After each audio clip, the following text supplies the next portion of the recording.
Başla.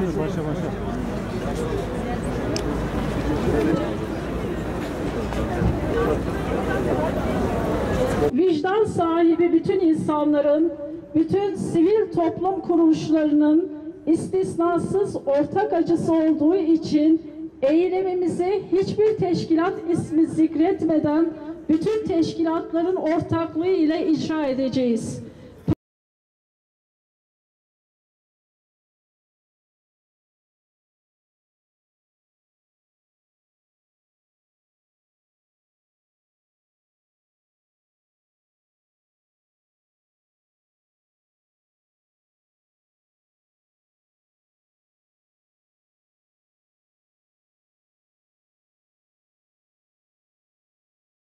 Buradan Suriye hapishanelerinde acı içinde özgürlük bekleyenleri ve meydanları doldurarak onlar için vicdanları ayağa kaldıranları selamlıyoruz. Biliyoruz ki mazlumlar ve ezilenler için vicdanın haykırışından daha güçlü bir imkan yok. Vicdan hareketi tüm çocuklar yaşasın diye dili, inancı, ırkı fark etmeksizin tüm kadınlar korunsun diye oluşmuş uluslararası bir inisiyatiftir. Vicdan hareketi insan hayatını korumayı hedefleyen ve herkes için onurlu bir yaşam isteyen bir merhamet hareketidir. Bizler hukuksuzca tutulan, cinsel saldırıya ve işkenceye maruz kalan Suriyeli kadınların özgürlüğü için sesimizi yükseltiyoruz. Kadınlar olarak isyan ediyoruz. Tecavüzün, savaşlarda kadınlara yönelik işkencenin ve her türlü zulmün silah olarak kullanılmasına isyan ediyoruz. Kadınlar ve çocuklar korunmalı. Hiçbir şekilde esir tutulmamalı. Taraflarca herhangi bir şekilde pazarlık konusu ve unsuru yapılmamalıdır. İnsan hayatının ve onurunun korunması temel prensiptir. Bu prensibin ve sorumlulukların yerine getirilmesi ancak insanlık vicdanının harekete geçmesiyle mümkün olabilecektir. Bu nedenle bunca acıya, bu kadar ölüm ve zulme artık yeter diyoruz. Dünyanın her yerinden vicdanların sesi olarak şehirlerin meydanlarından Suriye'ye sesleniyoruz. Suriye rejimine ve ortaklarına sesleniyoruz. Hemen şimdi tecavüzü savaş silahı olarak kullanmayı bırakın.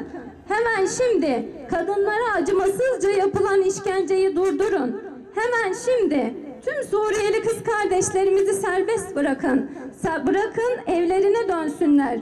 Bırakın ailelerine kavuşsunlar. Yeryüzünün dört bir yanındaki insanlık ailesinin her bir ferdini merhamete çağırıyoruz. Suriye rejiminin hapishanelerindeki cesur ve onurlu kadınlara sesleniyoruz. Yeryüzünde vicdanlı bir insan kalmadı mı bize yardım edecek diyen kadınlara sesleniyoruz. Sesimizin size ulaştığını biliyoruz. Buradayız ve özgürlüğünüz için bütün gücümüzle kadın erkek hep beraber çalışıyoruz. Pes etmeyeceğiz. Sizden asla vazgeçmeyeceğiz. Biz şahitleriz ve şahitlik ediyoruz. Mazlumun mazlumiyetine, zalimin zulmüne ve sessiz seyredenlerin mesuliyetine şahitlik ediyoruz. Görevini yapmayanlara, eksik yapanlara da şahitlik ediyoruz. Birleşmiş Milletler, İslam İşbirliği Teşkilatı ve benzeri tüm uluslararası organizasyonlara, bu savaşın bir parçası olan tüm devletlere, uluslararası insan hakları örgütlerine, yasaları gereğince savaş bölgelerindeki sivillere karşı sorumluluk taşıyan uluslararası Kızıl Haçlar ve Kızılaylara ve uluslararası insani yardım teşkilatlarına sesleniyoruz. Haydi tüm imkanlarınızı seferber ediniz. Masum bir insana özgürlüğünü vermek, yeryüzündeki en kıymetli insani yardımdır. Haydi şimdi ve daha fazla gecikmeden. Ve sesimizi duyan herkesi bu hareketi desteklemeye, karar alıcı kişi ve kurumlara mektuplar göndermeye, web sitemizdeki imza kampanyasına katılmaya ve yaymaya, her türlü çabaya ve duaya davet ediyoruz. İnsanoğlunun merhameti ve vicdanının ortak sesi, kitle imha silahlarını susturacak, hapishane kapılarını kıracak en büyük güçtür. Çünkü insanız ve herkes için insanca yaşam istiyoruz. Suriye zindanlarındaki son kadın ve son çocuk özgür oluncaya dek ayaktayız. Eylemimiz, programımız burada bitmiştir. Katılım gösteren bütün STK temsilcilerine ve hepinize teşekkür ediyoruz. Allah razı olsun.